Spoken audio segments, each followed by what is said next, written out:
नमस्कार साथियों, स्वागत है आप सभी का अंकित इंस्पायर्स इंडिया पर। मैं हूं अंकित अवस्थी। आज का यह सेशन बड़ा ही विचित्र होने जा रहा है।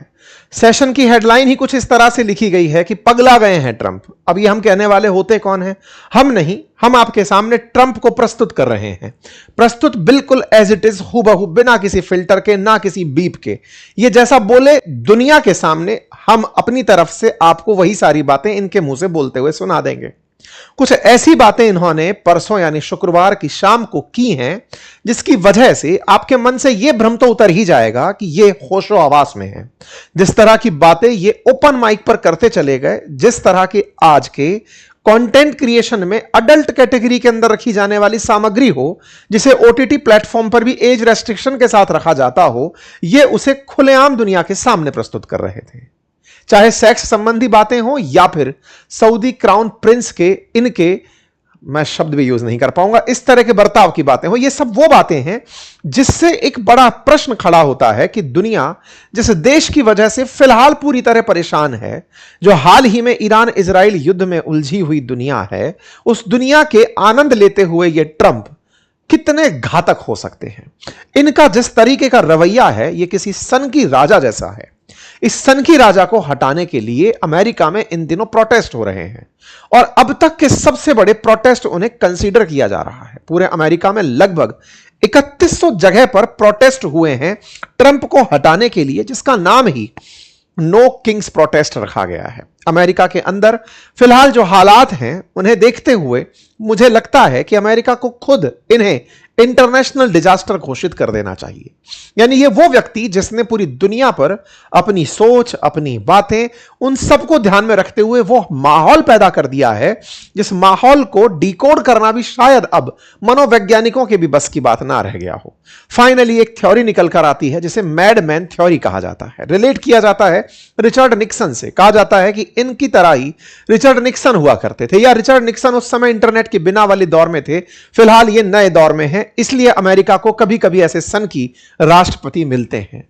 आइए इनकी सनक की चर्चा उन बीते हुए एपिसोड से करते हैं जो परसों की खबर की सुर्खी बने थे। दुनिया में फिलहाल जो ईरान इजराइल युद्ध चल रहा है, 30 दिन बीत चुके हैं, संघर्ष रुकने का नाम नहीं ले रहा है, लेकिन ट्रंप खुद को विजेता घोषित किए हुए आगे चले जा रहे हैं। ऐसे में ही एक शाम शुक्रवार की थी जिस समय फ्लोरिडा में future investment initiative priority summit के अंदर पत्रकारों से बात करते हुए ये इस तरह की बातें करते हैं कि पत्रकार हंसियों में हंसने लगते हैं।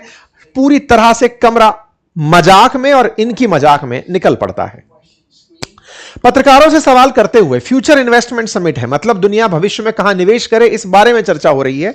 ये पत्रकारों से कहते हैं कि आप मुझसे कुछ भी पूछ सकते हैं, आप मुझसे सेक्स के बारे में भी बातें कर सकते हैं। एक अमेरिकी राष्ट्रपति हैं, निश्चित ही इनसे बात की जानी चाहिए, क्योंकि एप्स्टाइन नहीं रहा। एप्स्टाइन फाइल में इनकी फाइल का क्या हुआ, एप्स्टाइन इनके साथ किस तरह से जुड़ा हुआ था, किस तरह से एप्स्टाइन इनका और इन जैसों का मनोरंजन कर रहा था, यह बात निश्चित ही पूछे जाने वाली होनी चाहिए। लेकिन एक ये वो व्यक्ति हैं जिनसे पूरी तरह डर समाप्त हो चुका है। पत्रकारों से कहते हुए कि मैं उन राजनेताओं की तरह नहीं हूं जो सवालों से बचते हैं, आप मुझसे कुछ भी पूछ सकते हैं। ऐसा कहते ही सोशल मीडिया पर प्रतिक्रियाओं का दौर शुरू हो चुका।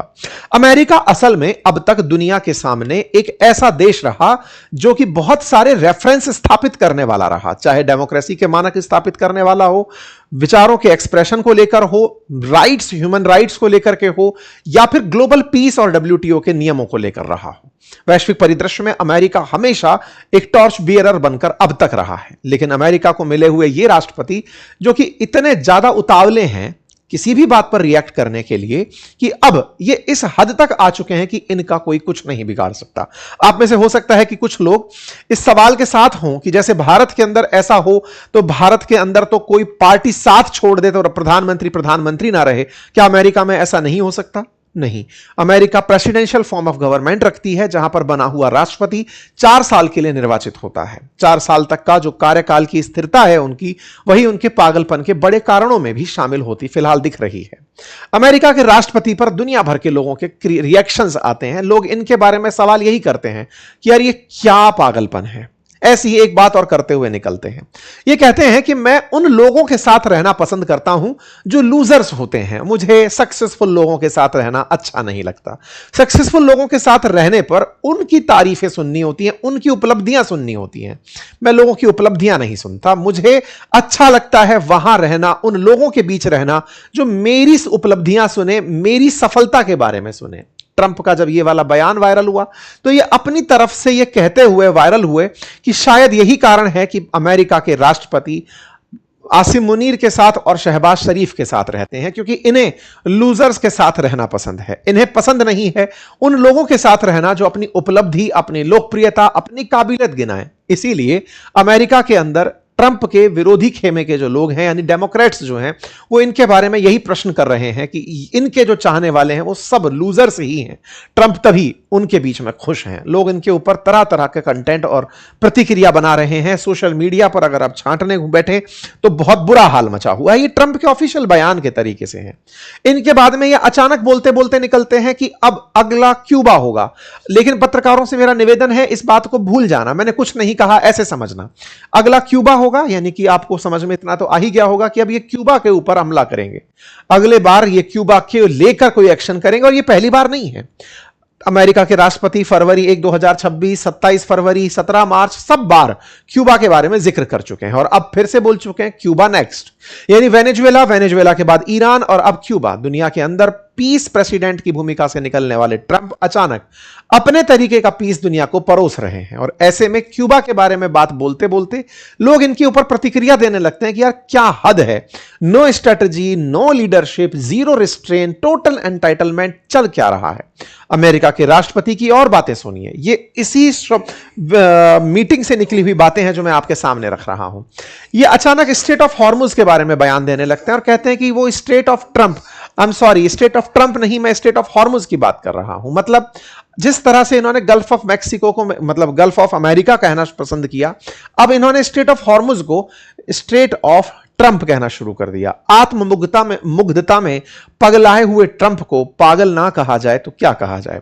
दुनिया के अंदर जिस तरह के हालात बने हुए हैं उसे ये बिल्कुल मजाकिया तरीके से लेकर चल रहे हैं। ये स्टेट ऑफ हॉर्मुज को अब स्टेट ऑफ ट्रंप कह रहे हैं, जब दुनिया भर के अंदर न जाने कितने ही लोग ऐसे हैं जो इनके वजह से, इनकी नीतियों की वजह से, इनके द्वारा थोपे गए दुनिया को अशांति की वजह से न जाने कितने ही लोगों को पेट्रोल खरीदने में दिक्कत हो रही है, डीजल खरीदने में दिक्कत हो रही है, उनको भोजन बनाने में लोगों को दिक्कत हो रही है, न जाने कितने प्रकार की इकोनॉमी को क्राइसिस झेलने पड़ रहे हैं। लेकिन इनका है कि ये अपने मजाक में बिजी हैं। इन्हें लगता है कि ये ट्रंप को, इस पर ईरान की प्रतिक्रिया आई, उन्होंने कहा हां बिल्कुल सही कह रहे हैं, ये एप्स्टाइन आइलैंड की बगल में ही है। ईरान ने इनके मजे लेते हुए कहा भी कि हाँ आप सही कह रहे हैं कि आप अभी थोड़ी देर पहले तो कह रहे थे कि मुझे उसकी जरूरत नहीं है स्टेट ऑफ हॉर्मुज की, और अब आप खुद उसे स्टेट ऑफ ट्रंप कहना पसंद करते हैं। खैर जो भी है, लेकिन कुल मिलाकर इनके बयानों में जिस तरह की विसंगतियां हैं उन्हें देखकर आप किसी भी देश के जिम्मेदार राष्ट्रपति का भाव नहीं फील कर सकते। ऐसा ही एक बयान इनका निकल कर आता है कि यहां पर मैं पीस मेकर की भूमिका में, मतलब मैं I would love my legacy to be made as a great peacemaker. दुनिया मुझे याद रखे कि मैंने युद्ध रुकवाए थे, मैं 8वां युद्ध रुकवाने जा रहा हूं, मतलब खुद के ही युद्ध को रोकने को ये 8वें युद्ध में काउंट कर चुके हैं। मिलियंस ऑफ मिलियंस लोगों की जानें मैंने बचाई हैं, मुझे याद रखा जाए आने वाले समय में कि मैंने युद्ध रुकवाए थे। लोग इनसे पूछ रहे हैं कि जो ये आप तहलका मचा रहे हो इसे कौन सा युद्ध रुकवाना कहेंगे, और क्या आप जानबूझकर दुनिया को बेवकूफ समझ रहे हैं। आप जिस तरह से दुनिया के साथ खेल रहे हैं, दुनिया जिस तरह से पीड़ित है, प्रताड़ित है, और आप उनकी मजाक बनाए जा रहे हैं, अल्टीमेटली लोगों के लिए बहुत समझने और सीखने वाला विषय बनकर आ रहे हैं आप, कि लोग आपको कैसे हैंडल करें। लोगों के विषय से ऊपर निकलता जा रहा है। Bomb Iran, attack on Venezuela, taking to take Cuba, name a bigger clown than him. Trump कुछ भी करते चले जा रहे हैं। Float renaming Hormuz, threat thousands of targets, call NATO, paper tiger, Cuba is next. लोग पूछ रहे हैं कि हो क्या गया है, ये व्यक्ति किस तरह की बातें कर रहे हैं। इसी बीच में ये कहते हैं कि मैं नोबेल पीस पुरस्कार चाहता था लेकिन मुझे नहीं दिया गया। नॉर्वे तो अब गया, कुछ नहीं है उसके पास, कोई उसकी बात नहीं मानता। मैं मतलब नॉर्वे के ऊपर इन्होंने बयानबाजी कर हुए। अभी इनके 2-2.5 साल में दुनिया इनके पागलपन को और ऊंचाई तक देखेगी। आपको क्या लगता है जरूर कमेंट बॉक्स में बताइए। चैनल पर नए हैं तो चैनल को सब्सक्राइब कर लीजिए। अच्छा, अभी 2 दिन तक चूंकि हम नहीं थे, बहुत सारे कमेंट्स में पहले वाले सेशन में भी देख रहा था, मैंने काफी 2 दिन तक कोई सेशन आप लोगों से साझा नहीं किया था। ऐसे में जहां मैं रेगुलर अपडेट दे रहा था वो हमारी 2 जगह थी। एक था ट्विटर हैंडल, जिसका लिंक मैं अभी भी कमेंट बॉक्स में पिन कर ले रहा हूं, आप वहां पर उसे जाकर फॉलो कर लीजिए, ताकि कभी अगर हम ना भी हैं सेशन में कंटिन्यू तो आप तक खबरें एकदम रिफाइंड और सही तरीके से पहुंचती रहें। दूसरा हमारी वेबसाइट ankitinspirindia.com, अपनी पाठशाला.com, जहां पर जो भी खबरें घटित हो रही हैं हम वहां पर रेगुलर अपडेट देते रहते हैं, आप उन्हें फॉलो कर सकते हैं। थैंक यू सो मच, अपना ख्याल रखें।